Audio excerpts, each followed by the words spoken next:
The stolen words reclaiming my voice from a manipulative love Reddit stories. It always starts quietly, like the faint scent of a flower you can't quite name. Not overwhelming, not immediate, just a gentle pull in the air that makes you turn your head without knowing why. That's how I would describe meeting him, like catching the softest whiff of something beautiful and haunting long before realizing it would linger for years. Back then, I didn't know how deeply it would embed itself into the fabric of my life. I was in the middle of 100 little transitions, moving out of my sister's apartment, starting a new job, giving up on another therapist who said I needed to forgive my parents to heal. It was a fragile moment, stitched together by temporary plans and the illusion of stability. He entered that fragile stillness like a breeze that knew exactly how to sneak in through the cracks. I met him at a bookstore, not the romantic kind you see in movies, but the kind wedged between a dentist's office and a discount clothing store, smelling of old paper and something faintly medicinal. I was reaching for a worn copy of The Bell Jar when another hand brushed mine. His fingers were slender, slightly ink-stained, the type that looked like they belonged to someone who wrote letters no one ever received. I said sorry. He said I shouldn't apologize for having good taste. That was it. Our beginning. Not love at first sight, not even attraction. Just curiosity, like meeting someone who seemed vaguely familiar even though you were sure you'd never seen them before. His name was Marek, and he told it to me without hesitation, as if trusting me came naturally. There was something about him that felt slightly undone, like a painting not yet finished, and I was foolish enough to think that meant he was still becoming, still evolving, still capable of turning into something remarkable. We started talking in that asile, first about Plath, then about the weight of words, and how some books made you feel lonelier after you finished them. He said he liked sad stories with no clear endings. I said I hated unresolved narratives. He laughed and said, "So you must really hate life." I smiled even though it wasn't funny, and somehow we kept talking. That day turned into coffee at a place neither of us had been before. The chairs were uncomfortable and the music too loud, but it didn't matter. For the first time in months, maybe years, I wasn't watching the clock. I wasn't thinking about how to exit gracefully. I was just there, listening, responding, feeling my defenses shift like leaves underfoot. It was alarming how quickly he disarmed me. He didn't try to impress, didn't overshare, didn't flirt in that desperate way men sometimes do when they feel invisible. Instead, he asked questions no one else asked. About my favorite sound, my most vivid childhood memory, the moment I last felt awe. They weren't casual curiosities. They were excavations, gentle but persistent. By the time we parted, it was dusk, and I realized I hadn't checked my phone once. I was trembling a little, unsure why, but I chalked it up to the cold. We exchanged numbers, though I already knew he would text, and he did. Then the next. Then every day. At first, I guarded my replies like secrets, typing and deleting, weighing each word as if it were evidence in a trial. But his messages made me brave. Not in any overt way. Just subtle invitations to be more than my polished surface. "Tell me something you've never told anyone," he once asked. And I did. I told him I sometimes imagined disappearing. Not out of despair, but just to see who would notice.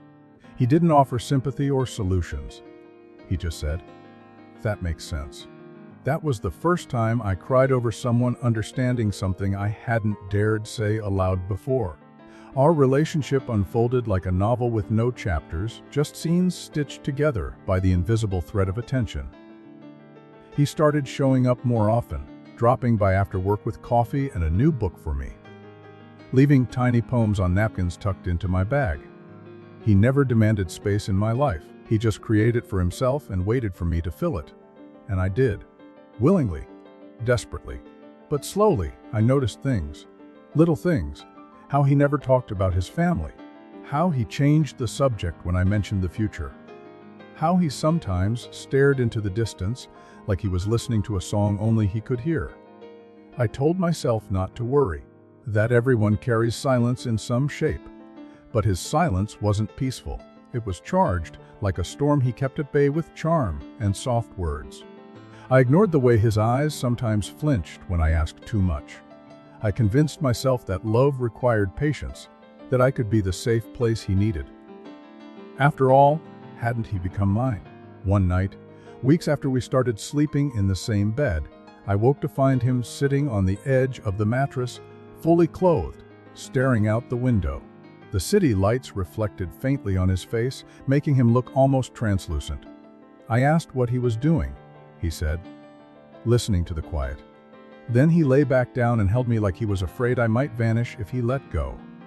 That was the first time I felt afraid. But I didn't leave. Instead, I became more attentive. I stopped asking questions. I told myself that some people are just more delicate, that love means adapting. I let his silences stretch between us like rivers I learned to wade across without complaint. The first time he vanished for a day without explanation, I panicked. I called. I texted. I spiraled. When he finally returned, he said, I needed air. And that was all. No apology. No elaboration. Just a look that dared me to question him. I didn't. I simply nodded. And that's how the pattern began. He'd disappear. Sometimes for hours, sometimes days. He always returned softer, more loving, as if to compensate. He'd bring me things. A scarf in my favorite color, a book with my name scribbled in the margins, stories from places he never let me visit with him. I clung to those gifts like proof that he cared. When he was present, he was electric. When he was gone, I was static. I started writing again, something I hadn't done in years. Not in a journal, but in scattered notes on my phone, in the back pages of receipts, in margins of old notebooks. Observations, moments, phrases that didn't go anywhere. He smells like early spring and undone promises. Love is not silence, it's the sound of someone staying. When he's near, I forget I have questions. I didn't know I was documenting my own unraveling. My friends asked questions. My sister warned me. You seem hollow, she said once. Like you're orbiting someone else's gravity. I laughed it off, told her love changes people. She didn't understand. She'd always been pragmatic, the kind of person who walked away at the first sign of uncertainty. I envied that clarity, but I also resented it, because love isn't always clear. Sometimes it's a fog you willingly walk into, hoping it hides something beautiful. By the time I realized how far I'd gone, I was too deep to see the way back. One night, after he came back from another unexplained absence, I asked him directly, "Are you hiding something from me?" He looked at me with a kind of sadness that made my skin crawl. "Would it matter?" he asked. I didn't know how to answer, because part of me already knew the answer, and the other part didn't want to hear it. That was the night I stopped sleeping. Something inside me had shifted. I began noticing every detail, the way he flinched when my phone rang, the way he scanned rooms before entering, the locked drawer in his desk he never opened when I was around. I stopped writing about love. I started writing about doubt, about shadows, about the unbearable weight of almost truths. I began to feel like a ghost in my own apartment, present but untethered, watching a version of myself pretend that everything was still okay. But it wasn't. And soon it would all unravel, not with a scream, not with a crash, but with the soft, suffocating sound of the silence he'd always carried, and finally would let consume us both. The unraveling didn't happen all at once, and maybe that was the most devastating part. It came in fragments, in moments that felt too small to matter on their own, but together formed a pattern I could no longer ignore. Like the way he would slip out in the middle of the night and return before sunrise, claiming insomnia, yet his scent would carry unfamiliar perfume traces that didn't belong to me. Or the increasingly frequent calls he would silence without looking at the screen. I started counting his lies without meaning to. Small ones at first, but they stacked like pebbles until they became too heavy to carry. I told myself he loved me. I repeated it like a prayer, like a defense, like a lullaby to silence my instincts. He kissed my forehead in the mornings, brewed my favorite tea when I felt low, left handwritten notes with half poems and inside jokes. Those things kept me believing, because they felt real. Because they were real. At least, I think they were. The dissonance between his tenderness and his distance became unbearable. I began questioning myself before I questioned him. Maybe I was paranoid. Maybe trauma had rewired my brain to expect abandonment. Maybe I was asking for too much, needing too much, loving too hard. That's what love does sometimes. It turns your reflection into a villain and your pain into a puzzle you feel obligated to solve. But something inside me kept tugging, gently at first, then with urgency. I found myself searching when he wasn't around. Not snooping, not exactly. Just noticing. A drawer slightly ajar. A message preview on his locked phone. A receipt for flowers I never received. I told myself to stop. To trust. But trust is a house, and once the foundation cracks, every creak in the floor sounds like betrayal. Then came the message. An email sent accidentally to our shared computer. I hadn't intended to read it. I just opened the laptop to check the weather, and there it was. Subject line bold and unread, last night. I clicked it without hesitation, my heartbeat roaring in my ears before the message even loaded. The words were short, almost cruel in their simplicity. Still thinking about last night, can't stop. When can I see you again? No name, no details. Just implication. Devastation. I stared at it, frozen. Time folded in on itself. I couldn't cry. I couldn't even breathe. All I could do was read it over and over, as if repetition would unlock a different meaning. But there was no ambiguity, no misunderstanding. It was a truth I had known in my bones but had refused to acknowledge. When he walked in an hour later, coffee in hand, casual as ever, I felt something inside me fracture. I smiled. I took the coffee. I asked how his morning was. He kissed my temple and told me I looked beautiful. I thanked him. It was the most dishonest conversation of my life. I didn't confront nothing. Not that day. Instead, I began collecting, not evidence, clarity. I needed to understand, to make sense of the man who had become both my sanctuary and my tormentor. I became hyper-aware of every detail, every inconsistency, every forced smile and empty excuse. He was good at hiding things. But I had learned how to see. And what I saw wasn't just infidelity. It was a second life. I started noticing patterns in his speech. Phrases he used that didn't belong to our world. References I didn't recognize. I searched his name one night when he was asleep beside me. I didn't expect to find anything. But I did. A blog, a collection of essays and stories.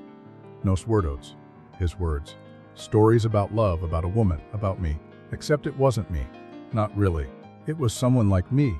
Same favorite book. Same way of biting her lip when she was nervous. Same childhood fear of thunderstorms. But the stories ended differently. The woman in his writing was colder, lonelier. She begged for affection. She broke things when he left. She threatened to leave but never did. And worst of all, she forgave him for everything. It felt like being dissected by someone who claimed to love you. Like he had used our intimacy to create a character he could control. I read every story, every fabricated truth. I didn't sleep that night.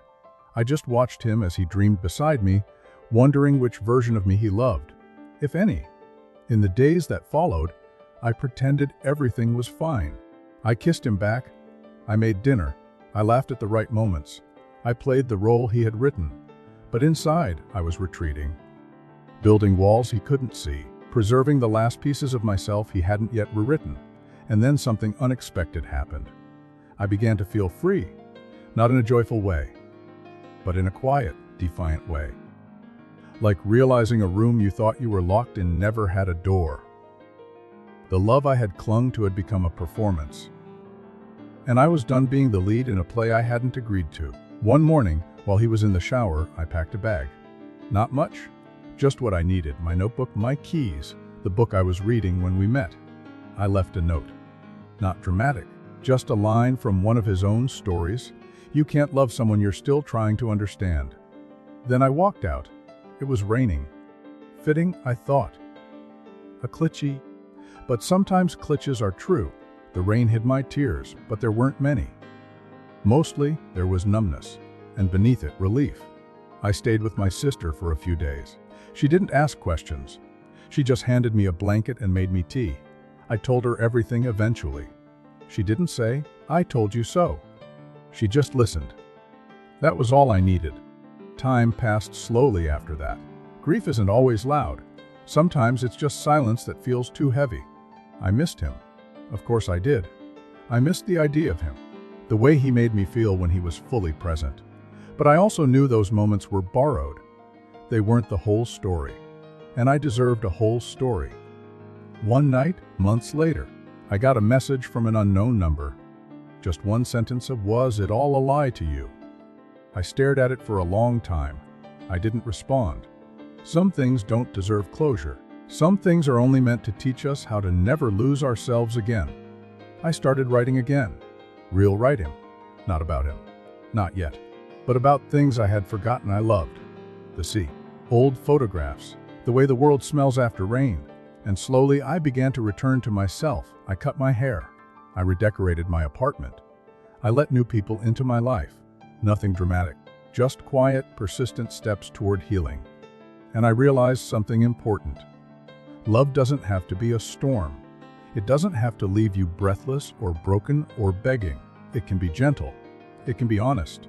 It can make you feel more like yourself, not less. I don't know if I'll ever see him again.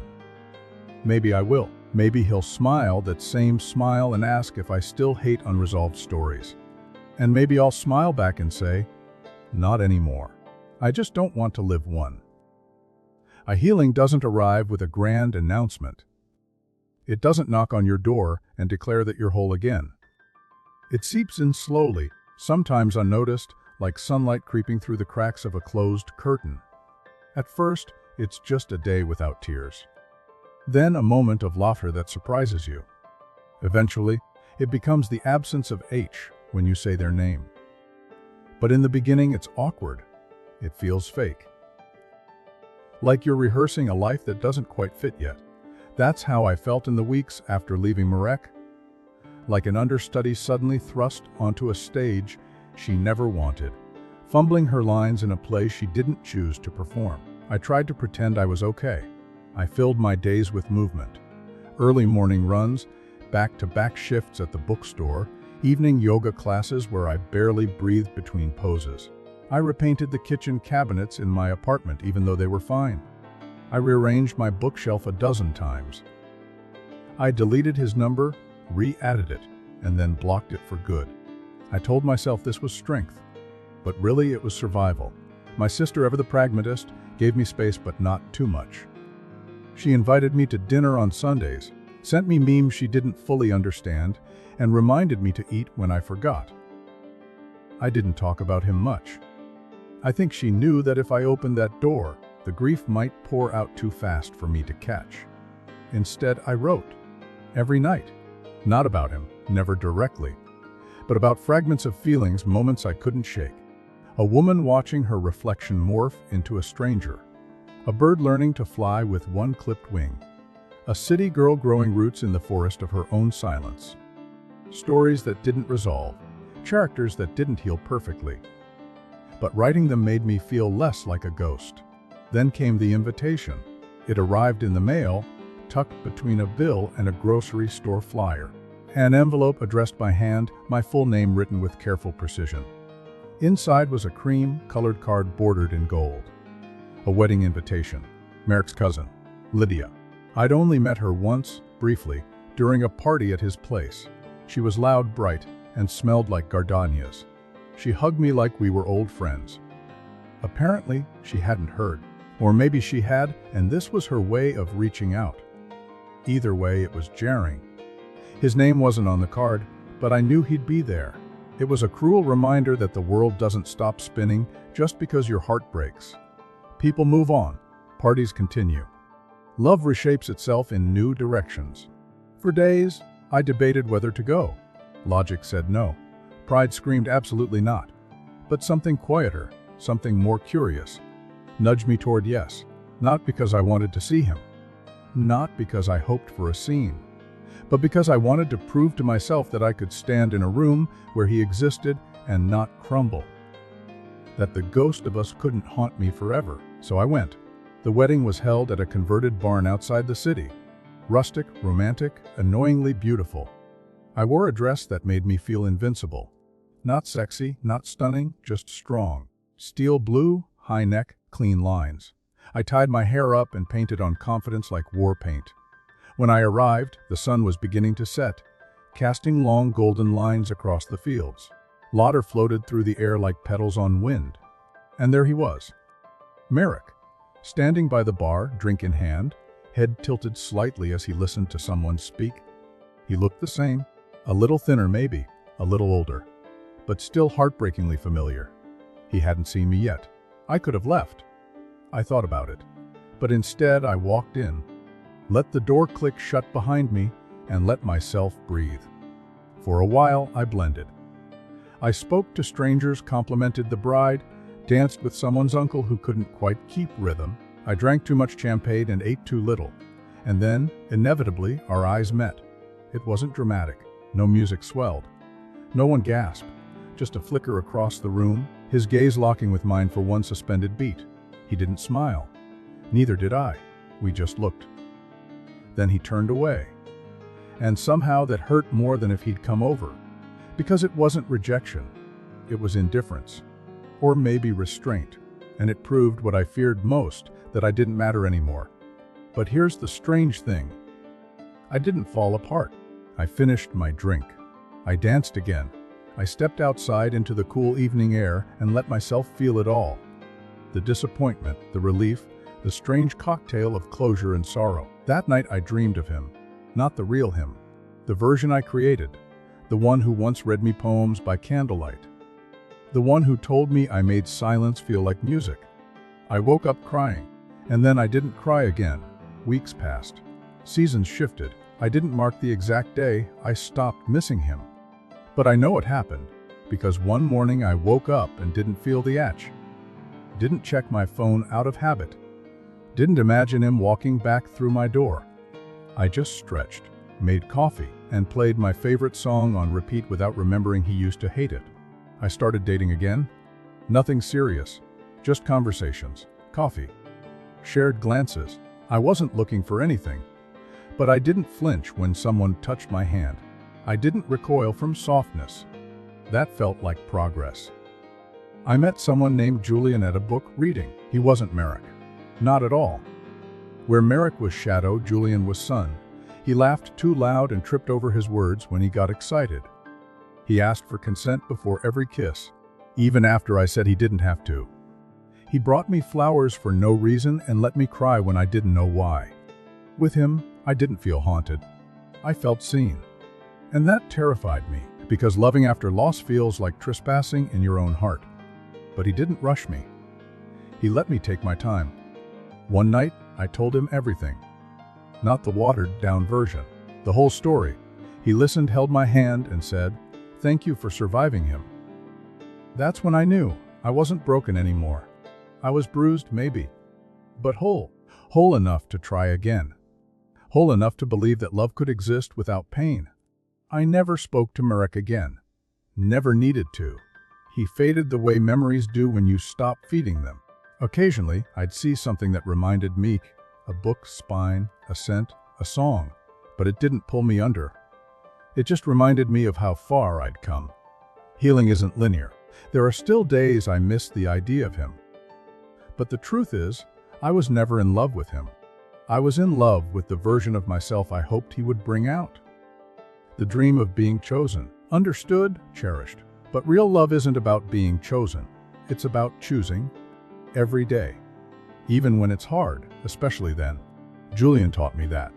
And more importantly, I taught that to myself. I learned to be the one who stays, not for him, not for anyone else. For me, because I deserve it. Because we all do. Love doesn't fix you, but it can meet you where you are. And when it does, when it truly does, it doesn't feel like fire or war or storm. It feels like finally coming home to a place you built with your own hands. A place no one can take from you again. Love, when it's real, isn't thunderous. It doesn't crash into your life like a storm sent to destroy and remake. It arrives like dusk, quiet, gradual, inevitable. And yet, even with all the healing I'd done, all the steps I'd taken toward peace, I still carried a shadow in my chest. Not Marek, not anymore, but the version of myself I'd been with him, the one who believed love had to hurt to matter. That belief lingered like a splinter, small but deep, making me doubt even the gentlest touch. Julian, patient as ever, never tried to pull it out. He just held me while I learned how to be unafraid again. We'd been seeing each other for almost 9 months when he asked if I wanted to spend the holidays with his family. A simple question. Ordinary. But it landed with a weight I didn't expect. Marek never introduced me to anyone real in his life. He kept me partitioned, like a secret he didn't want the world to know. And now here was Julian, offering me a seat at his family's table as if I belonged. I said yes. Not because I was ready, but because I wanted to be. His family lived in a quiet village 2 hours from the city. Snow covered the rooftops, and the sky had that soft, pale blue glow that only winter brings. His mother met me at the door with a warm hug and hands that smelled like vanilla. His father gave me a firm nod and asked if I liked chess. I lied and said yes. His little niece climbed onto my lap within minutes, sticky hands and wide eyes, and asked if I knew how to braid hair. I hadn't felt that kind of welcome in years. Maybe ever. Over dinner, they told stories. Loud, overlapping, joyful tales that made me laugh even when I didn't understand every detail. They asked about my family, my work, my writing. No one tiptoed around my past. No one treated me like I might shatter. It was disarming, beautiful, terrifying. That night, as Julian and I lay in the attic bedroom beneath a sloped ceiling and a wool blanket that smelled faintly of cedar, I stared at the wooden beams and whispered, "I'm scared."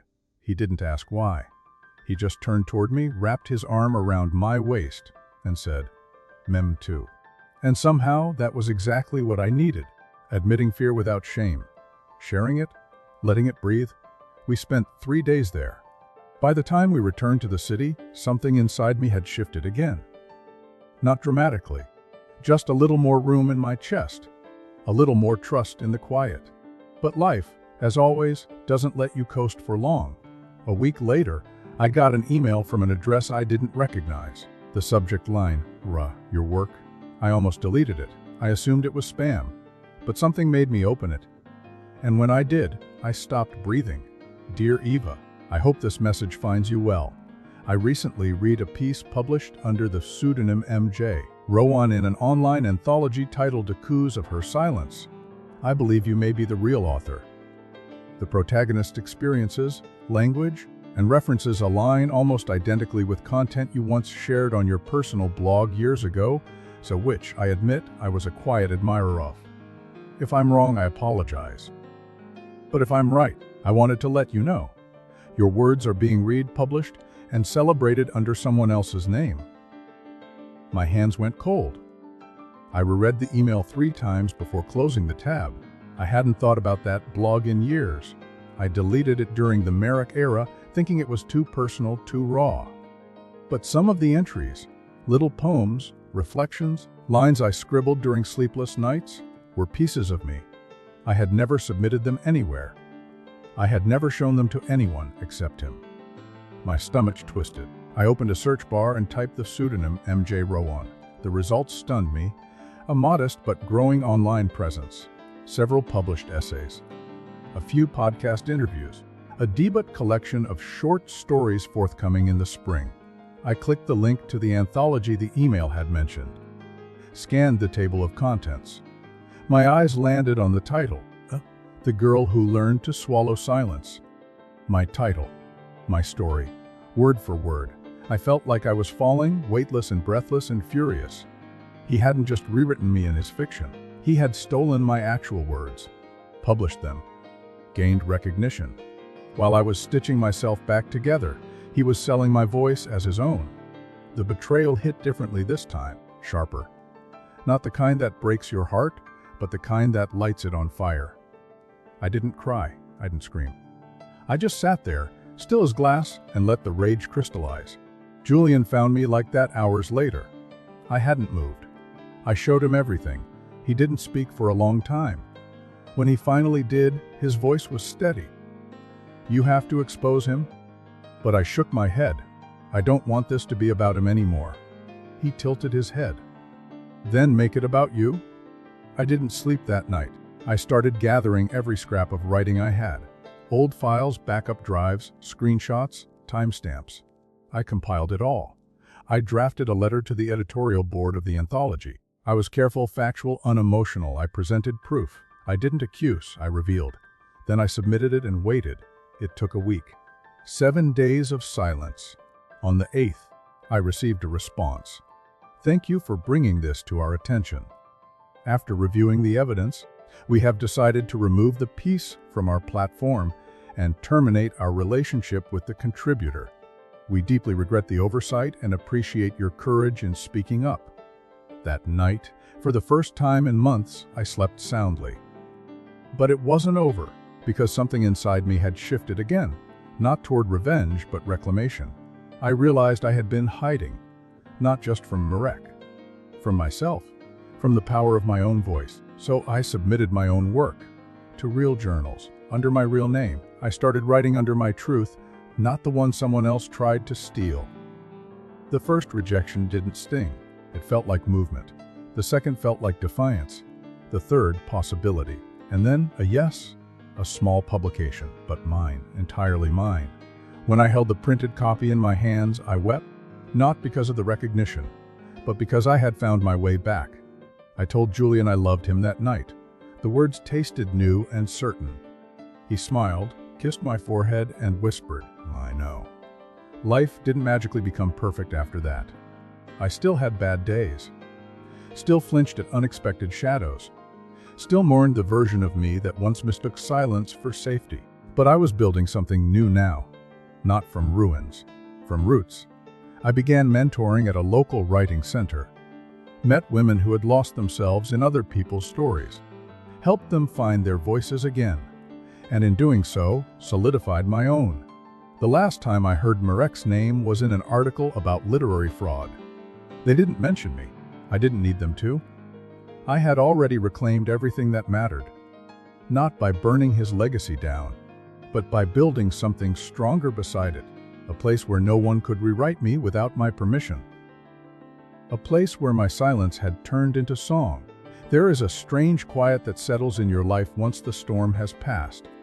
Not the silence of suppression or fear, but the stillness of peace earned, fought for, and carefully tended.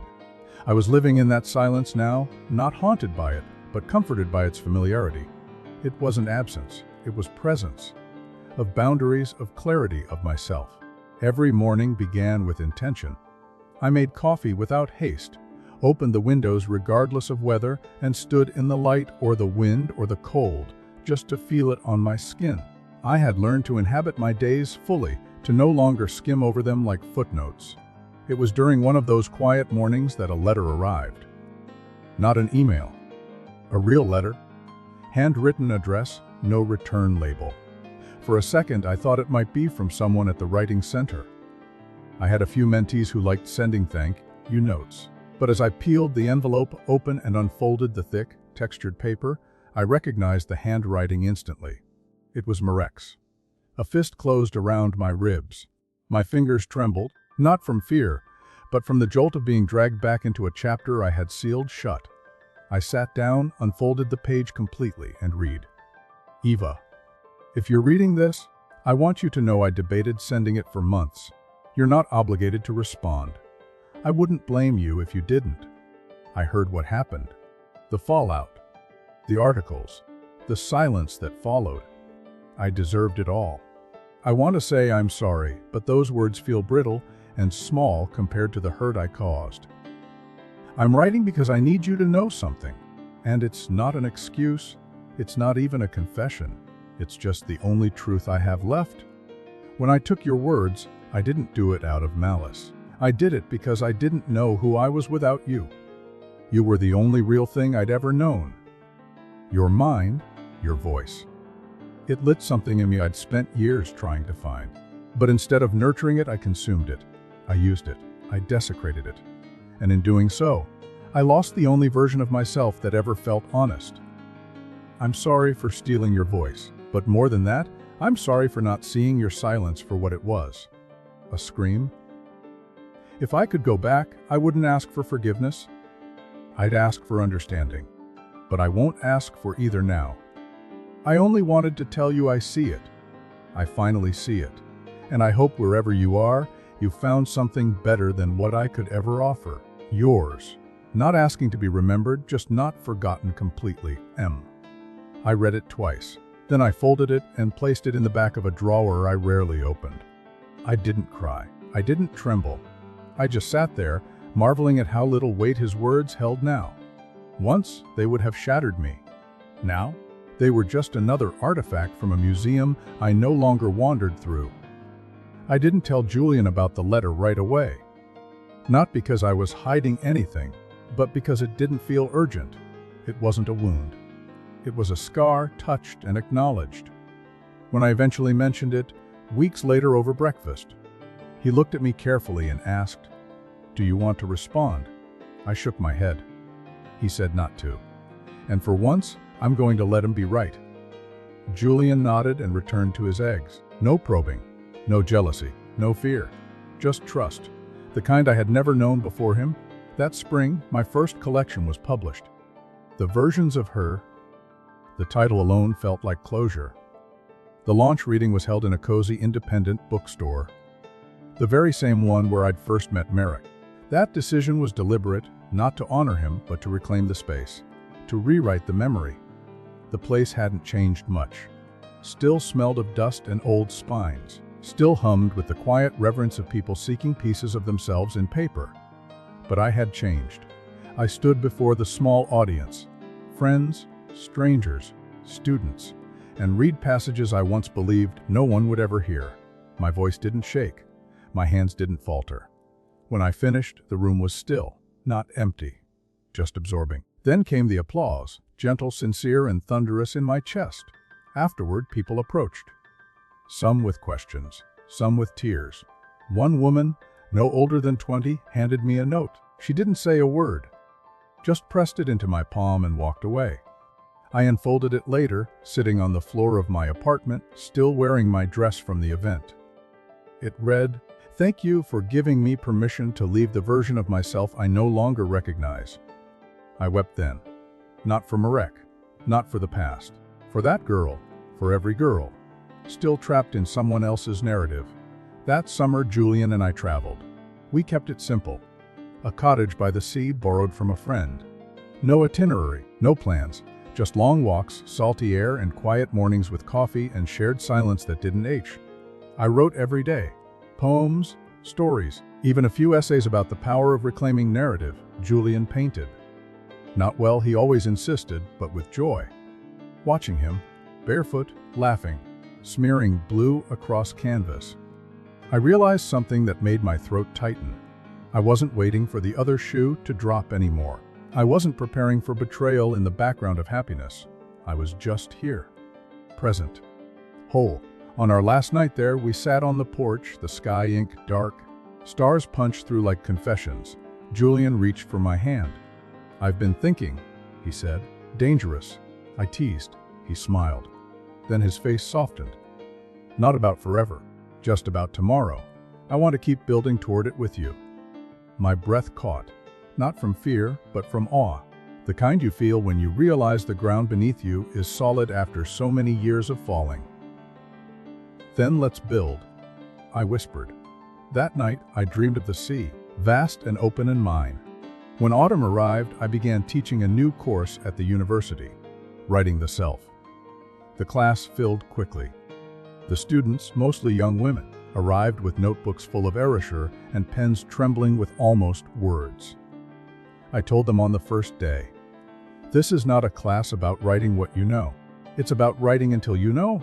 One girl, soft, spoken, and always tucked in the corner, wrote a piece halfway through the semester that shattered me. It was about her mother, her silence, the way pain echoes through generations. After she read it aloud, the room sat in reverent quiet. Then I clapped once. The others followed. Later, she stayed behind. "You remind me of someone," she said. "My aunt. She used to say silence is a language too." I nodded. "It is. But it's okay to speak over it."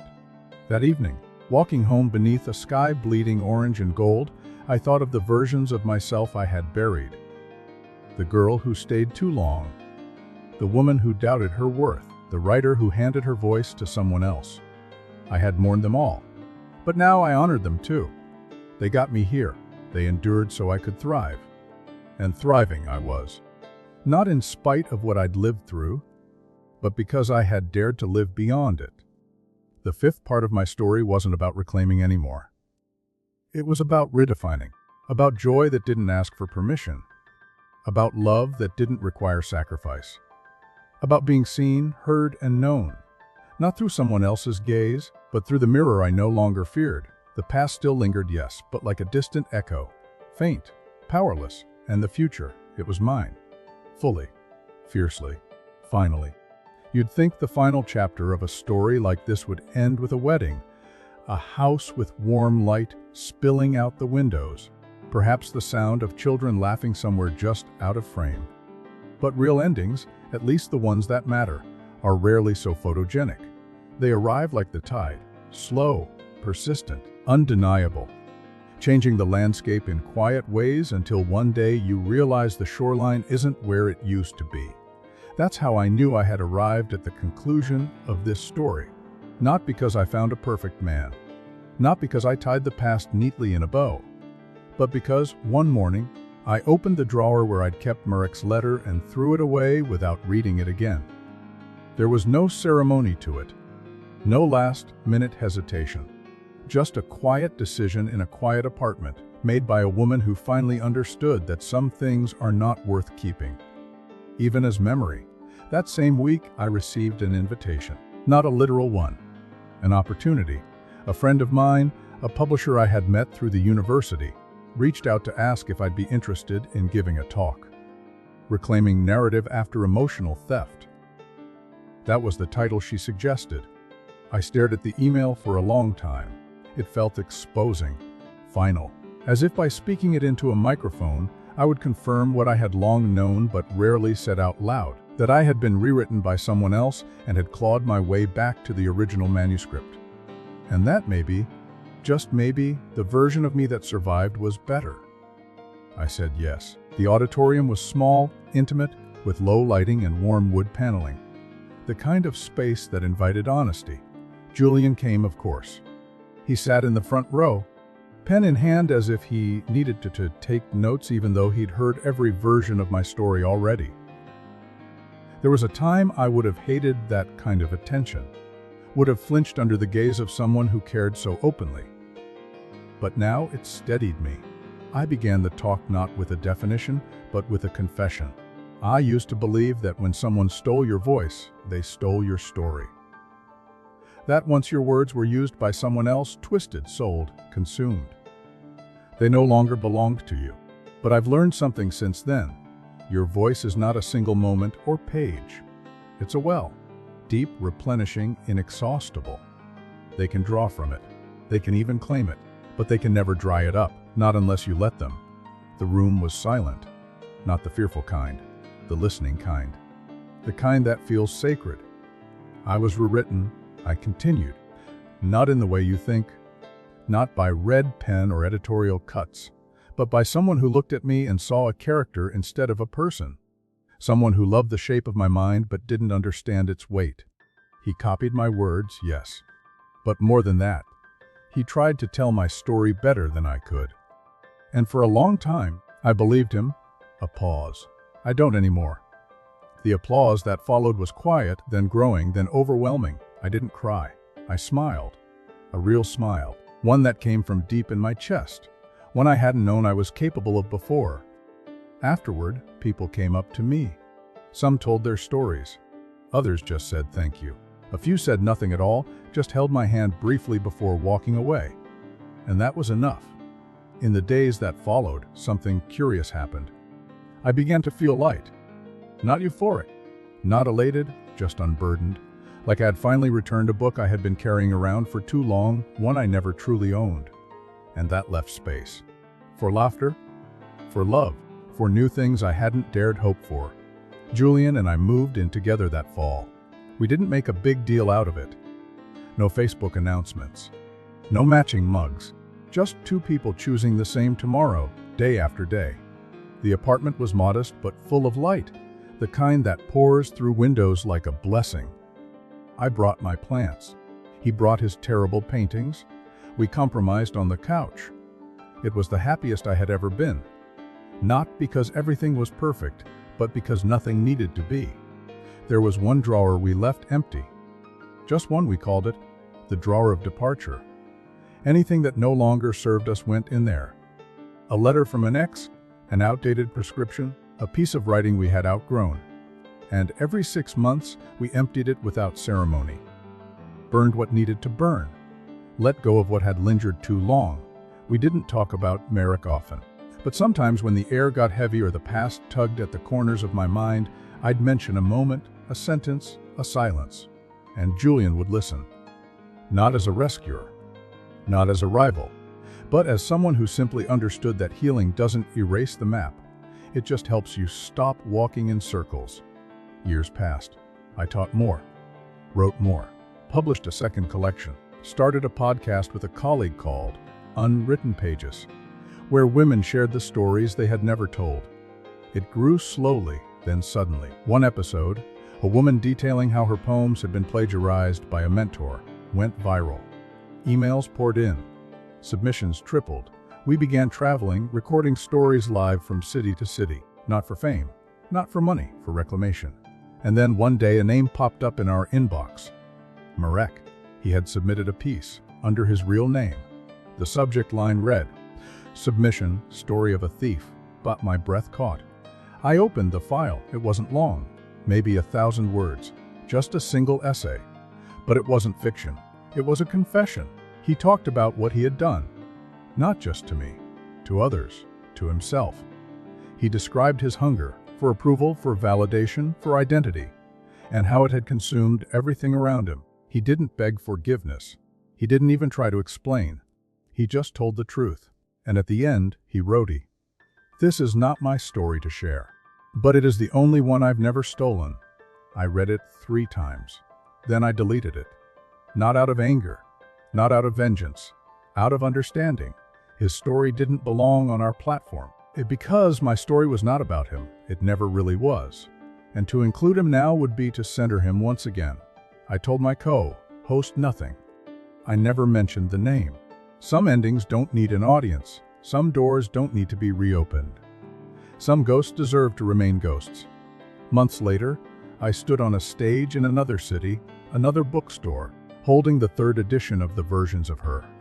Someone in the audience asked, "What would you say to the woman you were back then?" I smiled. I'd say, "I'm proud of you for surviving what you thought you had to romanticize, for walking away without a map, for choosing your voice over your fear." I'd tell her the silence wasn't weakness, it was gathering. And look what it gave birth to. That night, Julian held me longer than usual.